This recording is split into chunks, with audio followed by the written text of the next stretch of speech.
नमस्कार प्रिय दर्शकों, आप सभी का हमारे YouTube चैनल पर हार्दिक स्वागत है। दोस्तों, आज हम एक ऐसे व्रत कथा के बारे में आपको बताएंगे जिस व्रत को करने से अपने बेटे की आयु लंबी होती है, अपने पति की आयु लंबी होती है और कभी भी अकाल मृत्यु उनके घर में नहीं आती है। प्रिय दर्शकों, स्वयं भगवान श्री कृष्ण ने अपनी माँ यशोदा को यह व्रत के बारे में बताया है। सबसे पहले इस व्रत को किसने किया तथा इस व्रत की कहानी क्या है, कथा क्या है, इस व्रत को किस प्रकार से किया जाता है। दोस्तों, आज 24 फरवरी 2024 है और आज माघ पूर्णिमा का अर्थात शरद पूर्णिमा का दिन है। दोस्तों, बड़ा ही पावन पवित्र महीना होता है। इस व्रत में गंगा स्नान करने की महिमा है, दान पुण्य की महिमा है।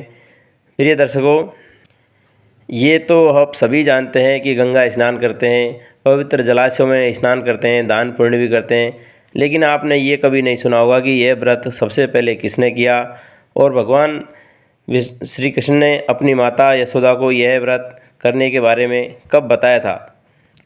दोस्तों, पूरा वीडियो ज़रूर देखेंगे। आशा करता हूँ कि जो भी दर्शक मित्रगण चैनल हमारे चैनल से नए जुड़े हो उस चैनल को सब्सक्राइब कर ले और बेल आइकन को प्रेस कर ले। अब मैं ये वीडियो शुरू करने जा रहा हूँ। दोस्तों, वीडियो लंबा भले ही हो सकता है, लेकिन आपको ज्ञान ज़रूर मिलेगा। यह बात उस समय की है जब भगवान श्री कृष्ण द्वारका के राजा बन चुके थे और एक बार द्वारका से लौट करके जब ये मथुरा में अर्थात ब्रज में आए थे तो इनकी माँ यशोदा माता ने पूछा कि हे द्वारकाधीश, मृत्यु लोक में कोई ऐसे व्रत के बारे में या ऐसे उपाय के बारे में बताइए जिससे माताएं अपने पुत्र की तथा अपने पति की लंबी उम्र अर्थात सकुशल रहने के बारे में सोच सके, ऐसा उपाय बताइए। प्रिय दर्शकों, आप सभी जानते हैं कि माता यशोदा के विनती करने के बाद श्री कृष्ण द्वारकाधीश अपनी माता से कहते हैं कि हे माँ, प्राचीन समय में कृतिका नाम की एक नगरी थी। वहाँ पर चंद्रहास नाम के एक राजा रहा करते थे, अर्थात चंद्रहास राजा राज किया करते थे। वह राजा परम दानी और न्यायप्रिय था। रात्रि को वह पूरे नगर का भ्रमण करता था भेष बदल करके और यह देखता था कि मेरी नगरी में कोई दुखित आदमी तो नहीं है। दोस्तों, आजकल के ज़माने में तो साला बगल के बगल में भूखा सो रहा हो तो भी कोई नहीं पूछने वाला, लेकिन प्राचीन समय के जो राजा थे इस तरह से धार्मिक हुआ करते थे। दोस्तों, चंद्रहास राजा पूरे नगर में घूमते घूमते देख रहा था कि कोई दुखी नहीं है। सिर्फ और सिर्फ एक ब्राह्मण जो धनेश्वर नाम का ब्राह्मण था वह बड़ा दुखी था। दोस्तों, जब राजा ने पूछा ब्राह्मण से कि ब्राह्मण महाराज, आपके दुखी होने का कारण क्या है, तो धनेश्वर महाराज भी पूरा पूजा पाठी था, पूरा धार्मिक था। उन्होंने कहा कि महाराज, मेरी कोई संतान नहीं है, इस वजह से मैं दुखी हूँ। प्रिय दर्शकों, यह कहानी श्री कृष्ण भगवान अपनी माता को सुना रहे हैं। एक बार क्या होता है कि एक याचक, भिखारी या महात्मा जो भी आप समझो, वो मांगता मांगता पूरे शहर में मांग लेता है, लेकिन धनेश्वर ब्राह्मण का घर हमेशा छोड़ जाता है।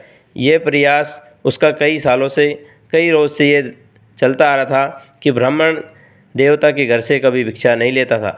दोस्तों, एक दिन वह ब्राह्मण देवता गंगा नदी के किनारे अर्थात प्रयागराज में घूम रहा था। उसी गंगा किनारे पर यह जो याचक है, यह जो महात्मा है, मांगी हुई भिक्षा से अपना भोजन ग्रहण कर रहा था। उन्होंने हाथ जोड़कर उस महात्मा से पूछा कि हे महात्मा जी, आप पूरे नगर से भिक्षा लेते हो, लेकिन मेरे घर को क्यों छोड़ देते हो? क्या मैं कोई व्यभिचारी हूँ? क्या मैं कोई अपराधी हूँ? क्या मेरा घर का अन्न साफ शुद्ध नहीं है? दोस्तों, इस प्रकार का आग्रह करते हुए वो महात्मा जी कहने लगे, हे सज्जन पुरुष ब्राह्मण देवता, आप बहुत अच्छे हैं, बहुत धार्मिक हैं, मैं आपसे प्रसन्न हूँ, लेकिन आपके घर में कोई औलाद नहीं होने की वजह से मैं आपका भिक्षा नहीं ग्रहण कर सकता, ऐसा मेरा नियम है।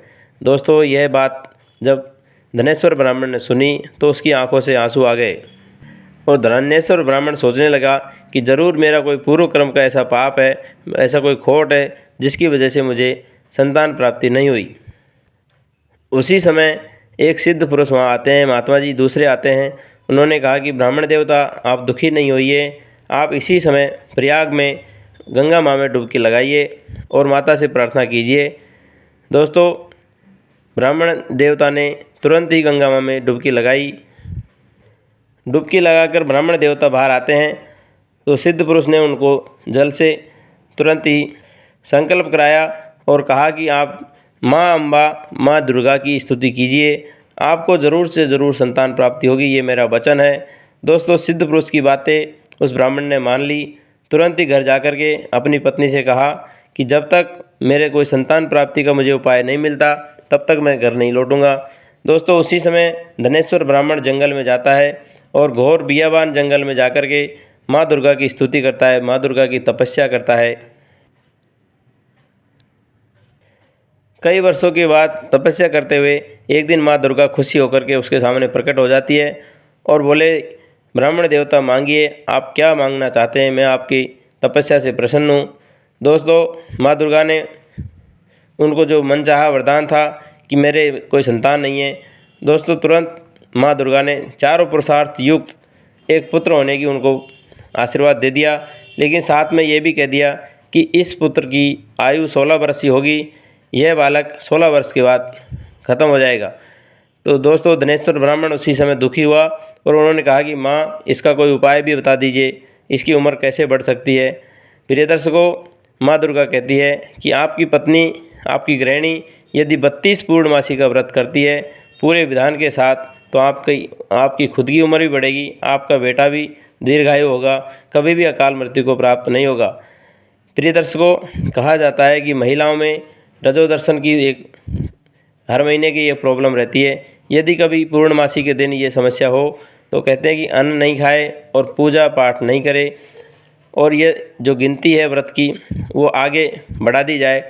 इस प्रकार से उनका जो 32 पूर्णिमा का व्रत है वो कम से कम 32 होनी चाहिए, ज़्यादा तो आप कितनी ही कर लो भले से।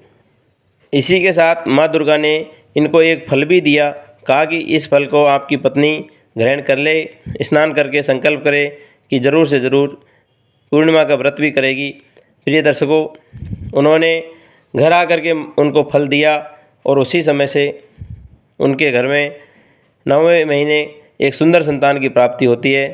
उन्होंने पंडितों को बुला करके नामकरण संस्कार करवाया और बड़ा भंडारा पूरे गांव को जिमाया।